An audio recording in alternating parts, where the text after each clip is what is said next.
شروع اللہ کے نام سے جو بڑا مہربان نہایت رحم والا ہے۔ الف لام میم۔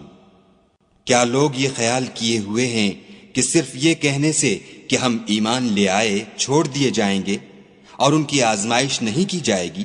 اور جو لوگ ان سے پہلے ہو چکے ہیں ہم نے ان کو بھی آزمایا تھا اور ان کو بھی آزمائیں گے، سو خدا ان کو ضرور معلوم کرے گا جو اپنے ایمان میں سچے ہیں اور ان کو بھی جو جھوٹے ہیں۔ کیا وہ لوگ جو برے کام کرتے ہیں یہ سمجھے ہوئے ہیں کہ یہ ہمارے قابو سے نکل جائیں گے؟ جو خیال یہ کرتے ہیں برا ہے۔ جو شخص خدا کی ملاقات کی امید رکھتا ہو تو خدا کا مقرر کیا ہوا وقت ضرور آنے والا ہے اور وہ سننے والا اور جاننے والا ہے۔ اور جو شخص محنت کرتا ہے تو اپنے ہی فائدے کے لیے محنت کرتا ہے، اور خدا تو سارے جہان سے بے پرواہ ہے۔ اور جو لوگ ایمان لائے اور نیک عمل کرتے رہے ہم ان کے گناہوں کو ان سے دور کر دیں گے اور ان کو ان کے اعمال کا بہت اچھا بدلہ دیں گے۔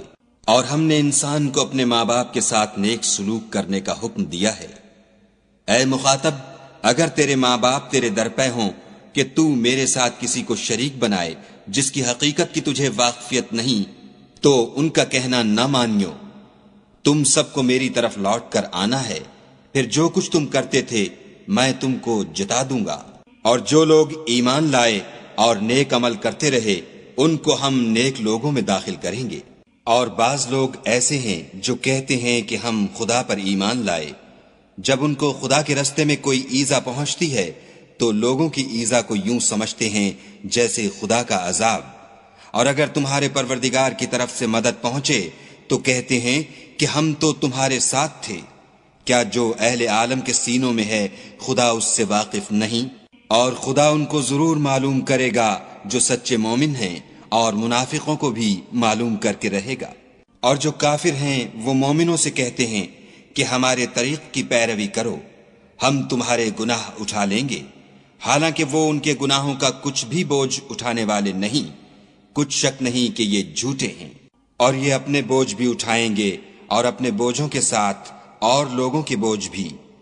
اور جو بہتان یہ باندھتے رہے قیامت کے دن ان کی ان سے ضرور پرسش ہوگی۔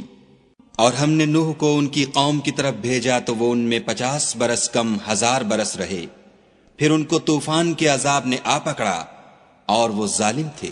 پھر ہم نے نوح کو اور کشتی والوں کو نجات دی اور کشتی کو اہل عالم کے لیے نشانی بنا دیا۔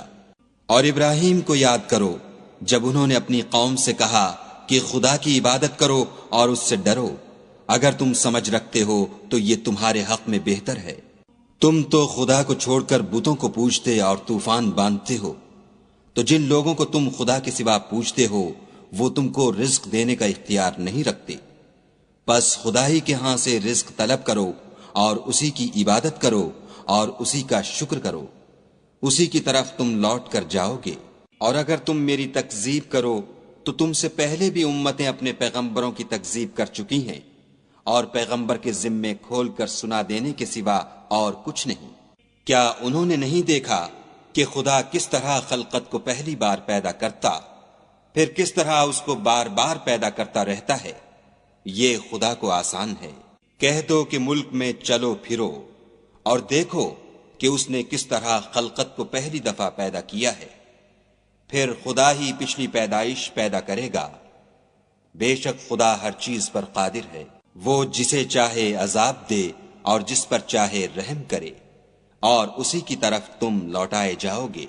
اور تم اس کو نہ زمین میں عاجز کر سکتے ہو نہ آسمان میں، اور نہ خدا کے سوا تمہارا کوئی دوست ہے اور نہ مددگار۔ اور جن لوگوں نے خدا کی آیتوں سے اور اس کے ملنے سے انکار کیا وہ میری رحمت سے نا امید ہو گئے ہیں، اور ان کو درد دینے والا عذاب ہوگا۔ تو ان کی قوم کے لوگ جواب میں بولے تو یہ بولے کہ اسے مار ڈالو یا جلا دو، مگر خدا نے ان کو آگ کی سوزش سے بچا لیا۔ جو لوگ ایمان رکھتے ہیں ان کے لیے اس میں نشانیاں ہیں۔ اور ابراہیم نے کہا کہ تم جو خدا کو چھوڑ کر بتوں کو لے بیٹھے ہو تو دنیا کی زندگی میں باہم دوستی کے لیے، مگر پھر قیامت کے دن ایک دوسرے کی دوستی سے انکار کر دو گے اور ایک دوسرے پر لعنت بھیجو گے، اور تمہارا ٹھکانہ دوزخ ہوگا اور کوئی تمہارا مددگار نہ ہوگا۔ پس ان پر ایک لوط ایمان لائے اور ابراہیم کہنے لگے کہ میں اپنے پروردگار کی طرف ہجرت کرنے والا ہوں، بے شک وہ غالب حکمت والا ہے۔ اور ہم نے ان کو اسحاق اور یعقوب بخشے اور ان کی اولاد میں پیغمبری اور کتاب مقرر کر دی، اور ان کو دنیا میں بھی ان کا صلہ عنایت کیا، اور وہ آخرت میں بھی نیک لوگوں میں ہوں گے۔ اور لوط کو یاد کرو جب انہوں نے اپنی قوم سے